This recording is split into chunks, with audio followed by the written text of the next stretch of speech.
This is Data Plus Love.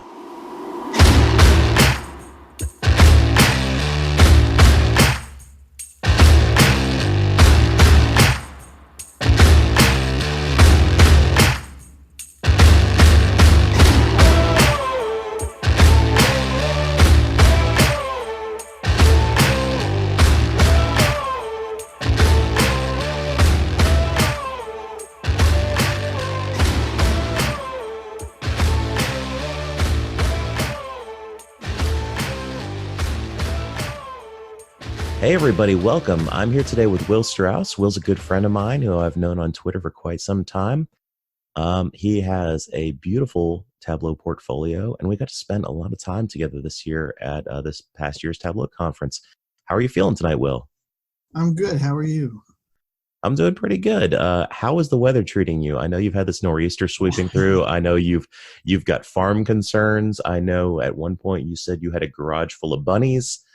I What's do up? now. I do now. So unfortunately, last week I can't even remember the name of the storm. Ezekiel, I think it was a nor'easter that hit here, and where I am in New Hampshire, we're at about between 900 and 1,000 feet elevation. So we got around 30 inches of snow, and it came in two waves at about the same time I was trying to fly out to Buffalo to present at the Buffalo Tableau user group. Um, and ended up just getting snowed in. The flights were canceled. If I would have tried to fly early, I would have been stuck in another airport. And that Sunday before, I couldn't leave early because we had 60 of our rabbits at Silver Fox Farm, which is a farm that my wife runs and I help work on. And we had to get them all inside ahead of this storm. So yeah, we had a long day of moving heavy hutches and getting everything set up in the garage, and then getting it set up in a way that we can keep it cleaned. And then this weekend, after we just got ourselves dug out from the snow, we were processing a bunch of rabbits, and my wife actually cut into her hand and got 5 stitches today, the day after her birthday. So we've had quite a week at the farm. Okay, I have so many thoughts. First of all, I've lived in the South since I was 8. I'm 38 now, so I've been here 30 years. In 30 years here, we have not had 30 inches of snow, like Yeah. cumulative. Well, we get that amount. I mean, we'll get it in bursts. We had a lighter winter last year, but there was a heavy acorn crop this year, so we anticipated a little more participation and weather coming our way. And yeah, and we also, because we're in a kind of an exposed pasture area, we're in a rolling hilly area. We have very consistent winds, so the snow drifts. I completely uncovered about 8 inches of snow off of both cars in the driveway, and then we had the rest of the 30 inches come after that. So it just makes double, triple the work all the time. Okay, so I love Ezekiel as a name for a storm. It's like I think maybe biblical names might be best for things that feel semi-apocalyptic. So Ezekiel feels It like hits just home. right on. Yeah. Oh, totally. It hits home. What's the next one would be like if we have Storm Job coming, or oh man, yeah, you never know. If Storm Job is coming, just leave. Like it's nothing. When Job hits, I mean, nothing good came out of Job. It's like if Samson comes, like Samson's just a tragedy. Like, there aren't that many biblical characters you would like your tropical storm or your northeaster or whatever to be named after. So, yeah, Yeah, just get out of town if it's Job. if the monsoon Noah or Gargamel is on its way, just build the boat and hope for the best. Absolutely. So, okay, Silver Fox Yes, Farm that is the has name of the nothing to do with farm. me. I don't have much gray hair yet, and I'm not that good looking. The breed of rabbit that so we went with we're in our first full year at the farm, and we were really observing, and we said that we have this great big pasture area, we have a great big pond, so we have some ducks and some chickens, and we were trying to pick a herbivore that would be our main protein source. And we thought about sheep, but the initial cost and the fencing, and we didn't quite have a dog that was ready to take care of the sheep, so we went with rabbits. And so we found a really rare heritage breed rabbit. They're called silver fox rabbits. They're dark jet black with kind of light silver tips to the fur. or some of them are blue, which just means like really like light gray, like a blue pit bull. And they're great rabbits. I mean, they're very hardy. We're in zone 5 as our climate zone, so we wanted something that was going to be good in the cold, and they're totally raised on pasture. Obviously not in the winter. We bring some hay that we cut. So yeah, they're named after our rabbits are really our prize livestock right now. So it's Silver Fox. So, I mean, did you grow up farming? I know farming is a big passion of yours. I know that comes out in a lot of your visiting work. I know that you talk about it, and obviously you're living it. You've started a farm. You're interested in the agricultural aspects. You're interested in sort of the animal husbandry aspects. Like, how did this all kick off Um, for you? it was kind of a slow fuse, if I'm being honest. So I grew up in Western Massachusetts, which is much more rural than the Boston area, like kind of even Worcester. And I grew up in West Springfield, and there's some farming communities around there in Western Mass and more rural areas. A lot of people into hunting and hiking outdoors.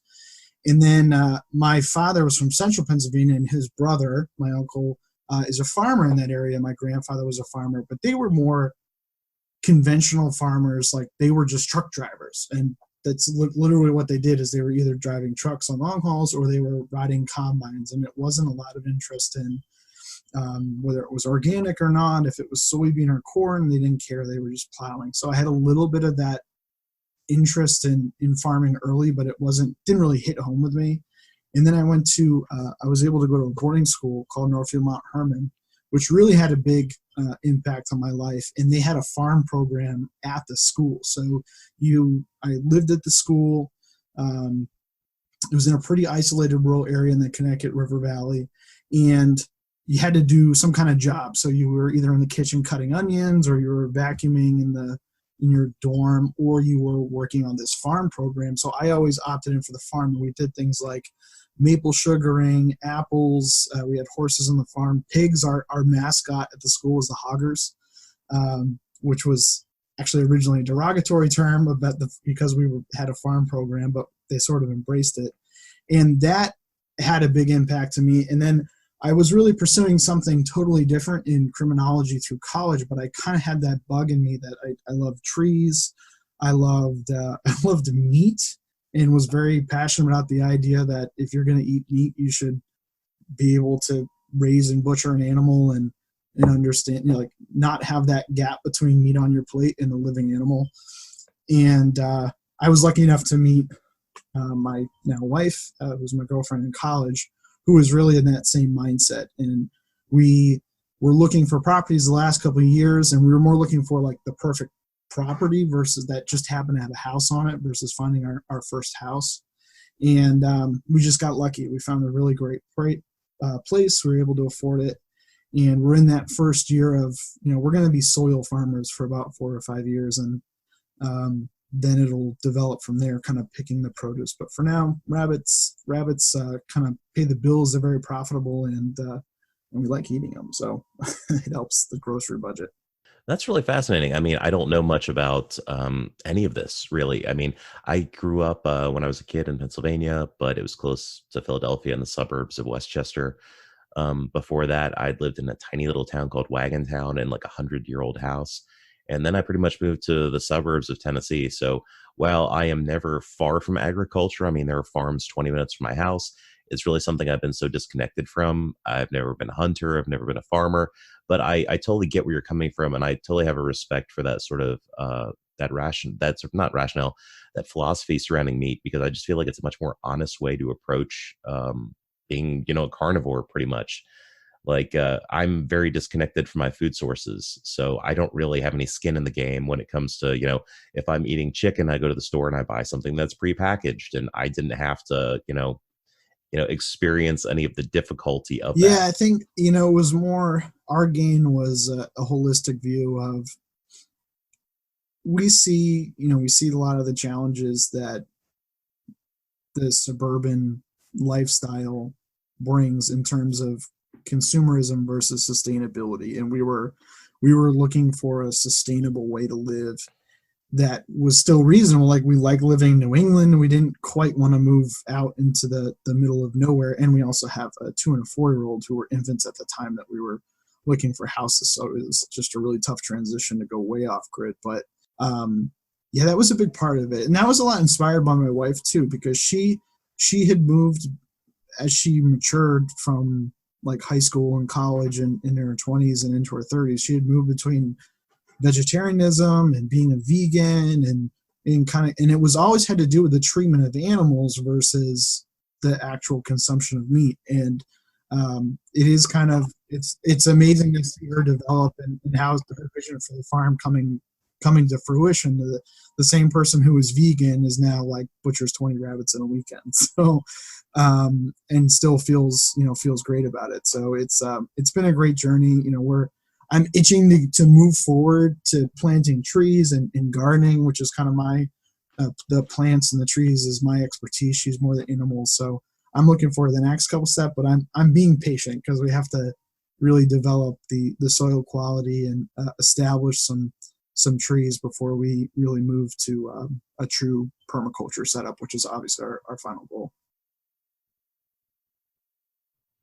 I mean, I think that's really exciting. And I think you hear that from some other people in the Tableau community, like Josh Smith, for example. He's very deeply into agriculture. And if you look at your public portfolio, I think it's not that hard to pick out some stuff that obviously are very present in your mind. Among those are agriculture and music and, basically treatment of crime. Yeah, so my college days, I went to school for criminal justice. My sister was interned at the FBI, and I started getting really fascinated with criminal profiling. And this was sort of pre like cops on TV at the time I was getting interested in this it was like Law and Order. It wasn't Criminal Minds or like serial killer stuff yet, but I had this kind of early fascination with organized crime and white collar crime and serial killer and sort of pattern crimes, and got really interested in that towards the end of high school into college. And I went to a school called St. Anselm College in Manchester, New Hampshire, that had a great criminal justice program and allowed me to really look into the legislative, the sort of the legal side of the criminal justice program, the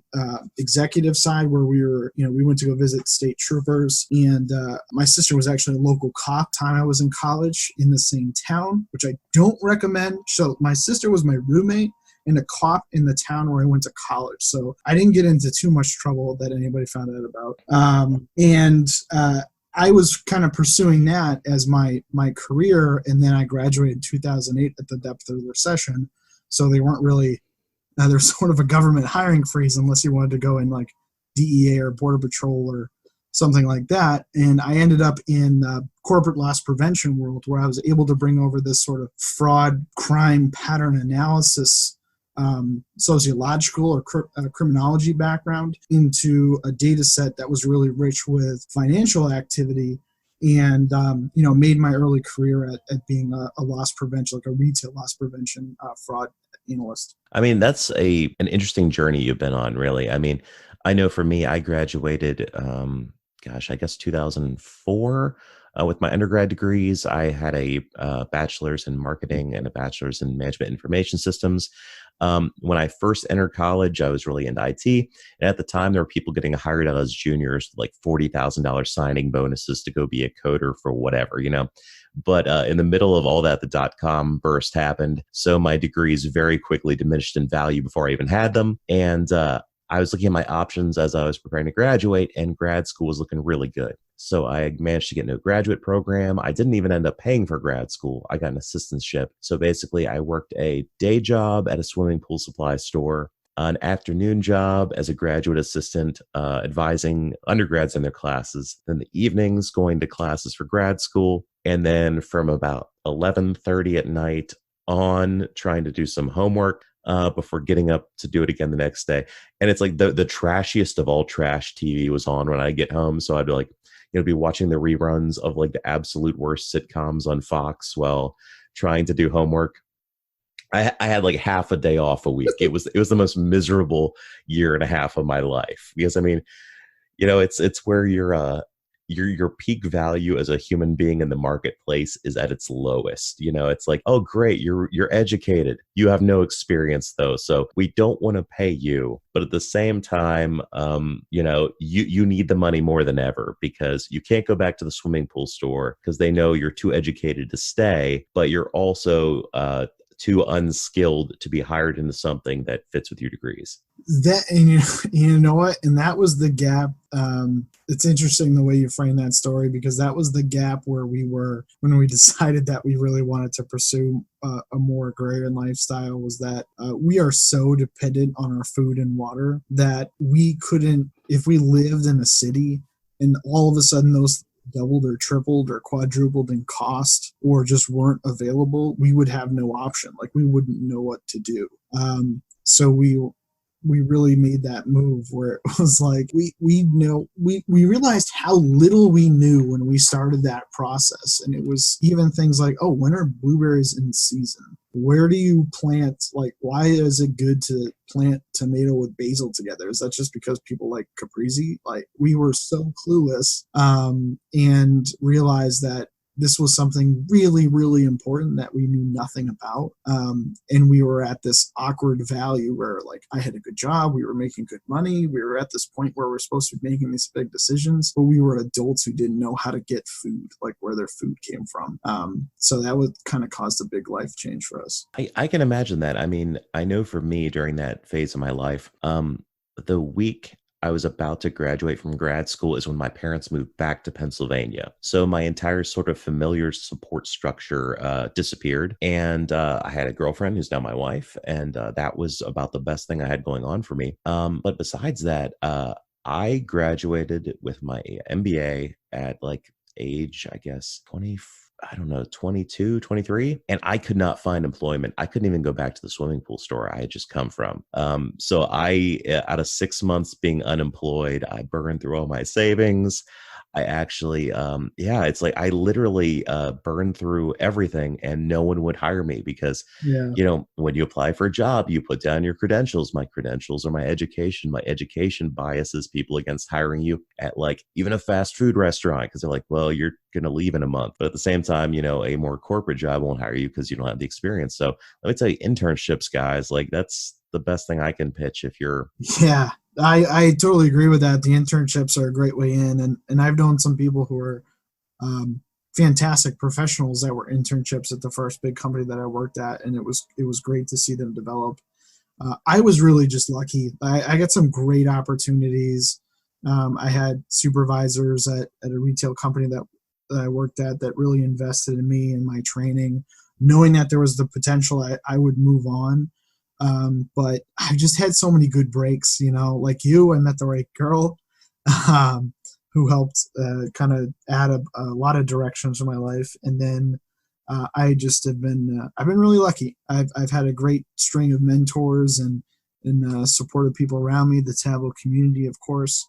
And I think everybody who's at this point in their career in the Tableau community or who does this for a living is a different way that they kind of meandered to this, but I'm sure we all got some breaks. Honestly, in retrospect, that whole period was kind of a blessing because, I mean, I was always a good kid. I always had jobs, I always worked, but sort of experiencing the lack of all that and realizing, hey, it happens. It can happen to anyone. Like, seriously, anyone can fall in a circumstance where, they're struggling. So it's really great to have that sort of social safety net. If you have family that's there to help you, if you have loved ones around you to lift you up. But I mean, it was really great for me to just sort of broaden my perspective and be more compassionate, frankly.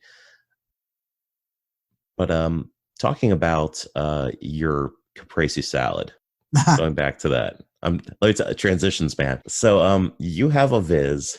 It's your top viz. It's your featured viz. It's my favorite viz of yours. It's your companion planting web. Thank you.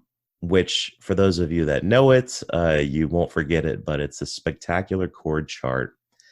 Sort of built around a farmer's almanac design. It's super beautiful and it's super creative. It's you basically hover on an element of a plant or vegetable that you're interested in, and it tells you not only what plants are good to plant around it, but which plants you should not plant around it. And I just want to hear kind of your thoughts around this, where you came up with this data. Like what was the idea, Will? So, and thank you, by the way. I appreciate it. It was, I've been really happy with how many people who are not in my data fam, who are not in the tablet community, that have seen this and it clicked for them, which I guess is the reason why it has so many views, more than certainly anything else that I've built, from at least favorites. But it's been in my head for about 3 years. So as we were going through this transition and trying to find the right property, we were looking for a place that has seasoned pasture and a fresh water source and high biodiversity and things that a retail real estate agent doesn't quite have on their MLS checkbox.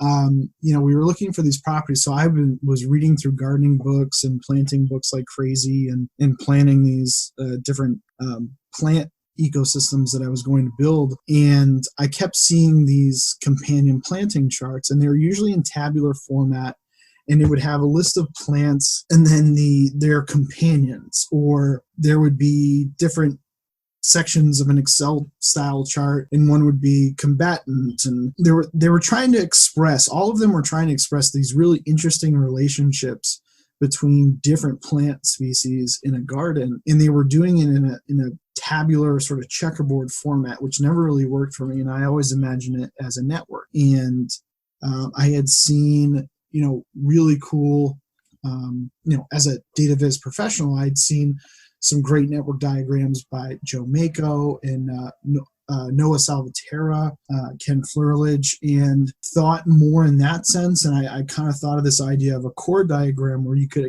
express these interesting relationships. Now, I'd like to add in some more layers. Like, you find out the reason that basil is really good to plant next to tomatoes is because the fragrance that comes off from the basil repels different kinds of flies and mosquitoes and pests that would bother the tomatoes. And the reason that different different flowers, so mint is a great example. Like, mint is something, I don't even know if I had it on there, but mint repels mice.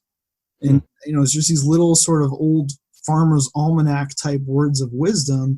And when you put these together in a network, you can start to build systems that complement each other. And it was really towards our goal of, industrial farming is this idea of you till a section of soil, totally destroying the networks and all of the value that's been built up in the soil over time. And then you just add inputs to control different parts of it. So you add chemical fertilizers, you add minerals, you add pesticides to control different pests. And really there's relationships between plants, insects, and animals like birds and small mammals and larger mammals that can make healthier systems that control that. And that's what we were going for. Like, we're never going to have the money to continually buy chemical fertilizers and pesticides. So we wanted to find a way to plant different species together that would increase our overall biodiversity, make a healthier atmosphere. And then that's such a complex thing where I was like, yeah, I need a chart. I need to build a chart for that, because I'm not going to remember all of these things. And everybody who's been into agriculture knows the Farmer's Almanac and the very ornate design, classic design of the cover, which was my inspiration. So that was it. I was trying to express these really complex relationships between individual plant species and their health, the health of an overall system. So I still have to add in insects and birds and some other things. So there'll probably be an expanded version of that this spring. But that was the inspiration behind it. I'm excited for it because I love it. Like, as I said, I'm not really like a super nature guy, which is probably ironic because I'm an Eagle Scout. But the design is beautiful. It draws you in. I mean, I have had a lot of luck at work recently, sort of socializing Dataviz, not necessarily with people in business positions, but with people in more creative positions.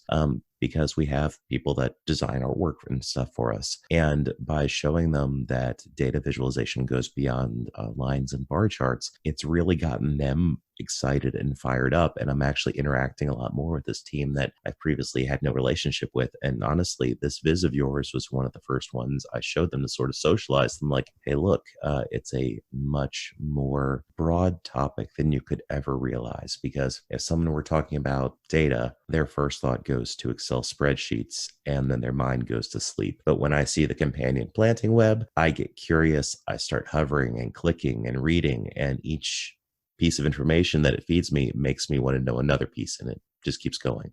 Yeah, for me, that was Dustin Cabral. So when I was moved to this retail company and I was starting some great work, and I didn't know SQL, I didn't know data at the time, and I think I was just Googling what tool can make pictures and charts from big data, and I came up with Tableau. And it turns out that our company had this license, and this guy came over and said, hey, found out you just downloaded Tableau. That's really cool. What are you trying to do? And I talked about my use case, at least as much as I could with them. And this guy turned it out to be one of the best Tableau dashboard designers in all of New England, in Dustin Cabral. So he was our lead at the time. He introduced me to Tableau, not just through my work material, but he showed me his Tableau public profile. And he had so much great stuff. Like he has a great visualization called Chasing the Sun. He does a lot of stuff on his kids, like he has a quantified kids dashboard. Presidential popularity, I think, is Mr. Popular is I think his highest hit dashboard. That's a really great one. So he showed me this tool from that Tableau public angle, and it put the whole thing together for me. Where I said, yeah, I have these complex ideas, these stories that I'm trying to tell through the different pieces of evidence or data that I have available, and I can do it in a dynamic and engaging way. And he was really inspiration for that. And it's really cool because it's come full swing where, he was the first one that showed me Tableau and gave me my first training. I had to do a lot by myself because I was doing fraud investigations, and those are usually private. But now we are co-organizers of the Boston Tableau User Group, and we're colleagues at the same consulting firm. So I completely empathize with that, where when you can, in a professional setting, when you can show the Tableau public space and all these creative applications of data visualization and the different stories that it can tell, it makes all those other cylinders fire off when you're approaching your work problem. And this is a Sunday. I was speaking at the Fringe Festival on a panel on Friday, and the panel was about adoption. And it's a big ongoing thing in the community right now, trying to sort of figure out how do we get people excited and engaged, because we have great tools out there. Tableau, I would say, is probably the best one, but I'm biased. But beyond that, okay, so you have a great tool you've put in people's hands. People are becoming skilled practitioners in it. But just because you figured out the tool doesn't mean you're actually going to create stuff that's necessarily the companion planting viz or some of Dustin's stuff, or, Iron Viz quality, or even Makeover Monday quality. And it got me thinking. I had a Sunday school teacher back in the day who was a Secret Service agent. And a lot of people don't realize the Secret Service, beyond just being responsible for presidential security, also is responsible for a lot of stuff surrounding money. And he talked about how, as a Secret Service agent, I mean, it's really cool. You ask Secret Service agents all sorts of questions, and who knows what they're actually allowed to tell you and not. But one of the trainings they receive regarding money is, rather than showing them lots of counterfeit bills to get them familiar with all the different counterfeiting techniques, the first thing they do is expose them a whole lot to just real bills. Because the more exposure they have to real money, when they ultimately begin to encounter the counterfeit money as part of their training, the counterfeit stands out. They might not necessarily know why at first, but they just know this doesn't quite feel right. And I think one of the great things that we can sort of do for people as we try to socialize data visualization and get people excited about data and get people playing with data and experimenting with it is by getting the good stuff in front of them, exposing people to as much quality work as possible, even if it has nothing to do with their job, even if it's not from inside your own organization, but like showing the companion planting web. I don't see a use case at my job for a chord chart, but it is a spectacular way for detailing networked data. And by showing people all these different great use cases, all these great examples, it'll get them excited. And that That way, next time when you're showing them something regarding like Q4 sales for widgets, maybe they're going to be a little more bit more tuned in and engaged. Oh, I totally agree. I mean, the challenge is always you want to express. That's why I think one of the early pieces of advice that I got when trying to fill out my tablet public profile was like, oh, I need to build some stuff. Like I want to build this up. I want to practice my skills, and I don't quite always have the consistent time and discipline to do every single makeover Monday or workout Wednesdays or things on the schedule like social projects, because I'm trying to do the stuff that I'm paid for and then everything else I have to do. But one of the best pieces of advice I got was to just visit what you're passionate about, find something you're interested in, and find some data set, and you'll get creative about it. And it creates more of an environment where the community, Tableau user groups, the Tableau public, especially the Twitter space where people share stuff. If you can just express that this stuff is so cool that we have the responsibility to tell everyone we can about it, then you're doing it right. And that's as far as I've ever thought it. I think if I try to micro analyze it or detail it much more than that, I'm not equipped to talk about the detail of design and what makes a perfect viz as much as somebody like an Andy Kriebel, a Jonathan Drummey, Lilac Mayhem, Mike Cisneros, Ken Flerledge. I can't speak from that level of expertise, Chantilly Jagernoff, but I can, you just know when you like something and you can get excited about it and share it. And I've always found those presentations more interesting than all of the functionally crazy and cool things that people can do with Tableau to make it feel more like an application versus here's a topic, an idea, and here's how I was able to design these data visualizations into a thematic story that's still unbiased. Like it's dramatic, it's drawing, it pulls you in with the colors and the imagery, but it's still right down the middle. It's just telling this data story. And that's how I've found it easier to the things I've been most successful with have come from that place versus, I need to copy and paste this presentation from Tableau or from PowerPoint into Tableau, or, okay, it's Makeover Monday. What do I want to do this week? I want to do a Gantt chart. Doesn't really apply here. I don't care. I want to do a Gantt chart this week. So I'm going to figure out a way for it to work. And I've just never had the time or discipline to really push through that stuff and tried to come from that other place. Well, I mean, you're in the right place if we're talking about this because the entire idea behind this podcast is I want to talk to people about what got them fired up. And I can tell by your public portfolio that you're chasing the stuff that you want to do. I mean, we've all done exercises sometimes, or even just a viz where we found a data set that we weren't super into, and it almost always shows in the work. When we're at work, that's a different thing. You're doing work data visualization. Even then, I'm passionate about getting the best product to my customer.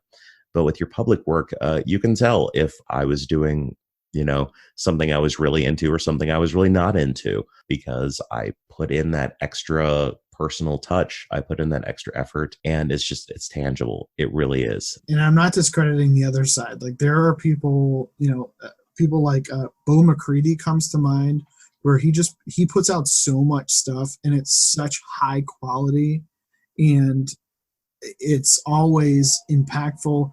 Chantilly is another one where every single one of her visualizations should be just on a poster hung somewhere in a gallery.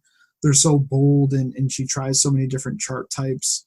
And then the people who are just playing with the tool, like there is a value there. I'm not discrediting that. All I'm saying is like I'm not equipped to attack the problem from that angle. I'm not, the Flerledge twins were cloned with a bald guy and a graphing calculator, and I love them to death, but they do things I can't even imagine. So I don't try to attack those problems where you're making the tool do new things. I'm more like, oh, that's pretty and that's fun, and I feel okay with that. I'm just a fan. You just want to write pretty vizzes. Yeah, I just want to write. I just want to write pretty Sasquatch vizzes.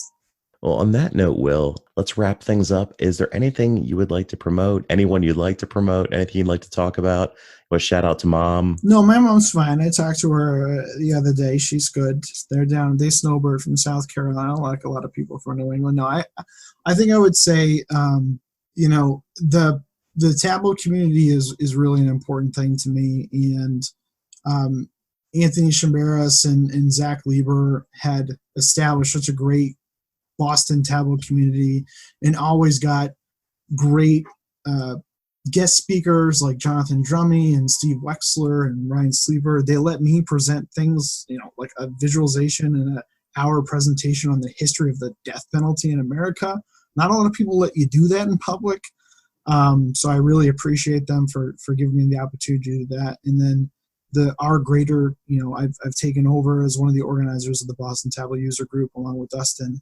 And I would say the rest of my Boston Tableau community, I don't want to start naming names because I'll feel terrible if I leave someone out, but our greater community and the dozens of leaders within it, make our little corner of this this community really strong and active, and they make my job as an organizer really easy, and I just get to show up and be passionate, and they all share that passion. So I would just give a big shout out to the Boston Tableau community, to my employer, Cleartelligence, because they let me really participate heavily. I'm sure they're losing out on some billable hours with all the stuff that I do in Tableau Public and being a farmer, but they've been a great family first shop, and they really kind of set the standard for data consultants and visualization analytics in New England. So I'd give them a big shout out too. And you, thank you for hosting me and letting me ramble a little bit. I've had a lot of fun. It's nice to see you after the conference, or at least talk to you. We had a good time there. I am disappointed that it's going to be in Vegas next year. I'm not going to lie. I'm not a big desert or Vegas guy, but it'll be fun to see everybody again next year. We'll look forward to seeing you then, buddy. And hopefully let's do this again soon. Let's not let it be so long before we talk again. All right, bud. Well, anyway, thank you so much for talking to me tonight. It's been a lot of fun. All right. Thanks, Will.